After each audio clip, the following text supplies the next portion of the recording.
Hey friends, are you tired of looking at that outdated dresser in your house?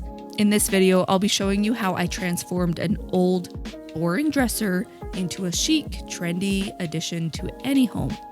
This is what it looked like before. It was in decent condition, but it definitely needed some love and a modern touch. So here we go with this makeover. To get started, we took off the hardware, then gave the dresser a good vacuuming inside to get rid of the dirt and the spider webs. Next, we got down to business with Crud Cutter to thoroughly clean the dresser inside and out. This dresser was gross. For some extra scrubbing power on the wood, we grabbed our electric drill with a brush attachment, and then we rinsed everything off with a clean, wet rag. The latch of the dresser door in the middle was a little off and the door wouldn't close all of the way, so we took care of that by loosening the latch and then slightly adjusting it and tightening the screws back. We also made sure at this point to tighten all the other loose screws on the dresser, including those holding on the top. To continue preparing the dresser for painting, we scuffed up the finish of this dresser with 220 grit sandpaper and medium grit foam sanding pads. The best sandpaper for furniture painting is 220 grit, as it's not too rough, but still effective at removing old finishes and scuffing up the surface to make it perfect for the paint. Also, sanding before painting furniture helps the paint stick so much better and gives you a longer lasting finish. After I cleaned up the dust that was left over from sanding with a vacuum and tack cloth, we taped off the drawers with pre-taped plastic and painter's tape, so then we wouldn't get any paint inside the drawers.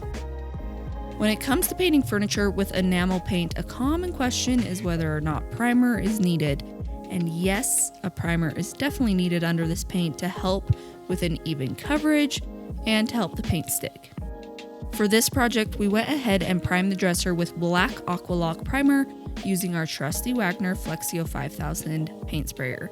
We decided to switch things up and try out the eye spray nozzle, the bigger nozzle, instead of the usual detail finish nozzle.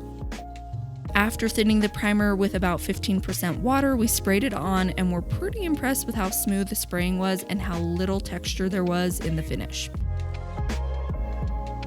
Before calling it a night, we also filled in any scratches or dings with plastic wood filler and left it to dry overnight. It's really important to fix any imperfections before painting so that they also don't show through the finished coat of paint. And of course, we cleaned out the paint sprayer so it would be ready for the next day's painting. The next day, once the filler had dried up, we gave it a good sanding with 220 grit sandpaper using a power sander. To make sure everything was clean and smooth for painting, we sucked up the dust with the vacuum hose and brush attachment and then wiped it down with a tap cloth. At this point, I should have primed over the wood filler again, but I forgot to and went on my merry way. We chose the Sherwin-Williams Emerald Urethane Trim Enamel Paint in iron ore color for this modern gray dresser. Painting furniture deep gray has become increasingly popular in home decor, and we're so excited to show you how easy it is to get this look. Sherwin-Williams Emerald Urethane Trim Enamel Paint is a favorite of mine and a lot of others because of its durability and the fact that it doesn't require a top coat, making the painting process much simpler. And to top it off, this paint leaves a smooth finish without any brush marks, even when you use a paintbrush to apply it. At first, I decided to give the Wagner eye spray nozzle another try by mixing the paint in it. I wanted to see how it would work on furniture with actual paint. So I added 15% water to thin the paint out, made sure it was mixed thoroughly. But when I actually started spraying the paint on some cardboard and then on the dresser, I wasn't really loving how the spray was coming out. I was nervous it would have too many bumps and texture when dry. But I still gave it a try on a very small section of the dresser and then stopped because I was worried. Honestly though, it would have been fine if I would have kept spraying everything like this because this paint levels so well. Honestly, when this paint dried in this section, I couldn't tell much of a difference.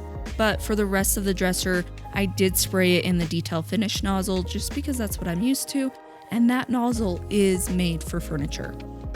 When I was spraying it, it felt so much better with the detail finish nozzle, but really in the end when it was all dried, most people I don't think would be able to tell a difference.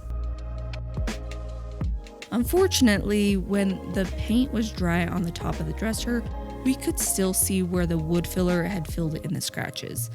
The paint had a different sheen when it dried right where the wood filler was, so I dabbed on some primer onto those areas. I didn't want to brush it back and forth, just so then I didn't have any brush marks. After the primer dried, we sanded it smooth again with 220 grit sandpaper, and then we painted the final coat all over the dresser. And finally, we replaced the hardware on this dresser. We didn't want to use those bulky handles that were on it before, and I found these awesome adjustable pulls, drawer pulls, that can fit different hole sizes. So the old handles were like 5 3/4 inches apart, which made it really difficult to find hardware that fit this exact size. These adjustable pulls are a lifesaver because we didn't have to fill in the old holes, drill new holes, measure where the new holes go. All of that is so time consuming, so these adjustable pulls are so amazing. All right, here is what it looked like before, and here's what it looks like now. I am so happy with how it turned out. Who would have thought an old dresser could end up looking like this? The beautiful shade of gray is just so elegant and timeless, and now this gray dresser is ready to add some style to any room in the house. Don't forget to hit the like and subscribe buttons to see more of our videos and to share our videos with your friends and family. It helps us so much and we really, really appreciate it. Want to turn your hobby into cash? Click the link in my comments to download the free pricing guide that we use to buy and sell furniture.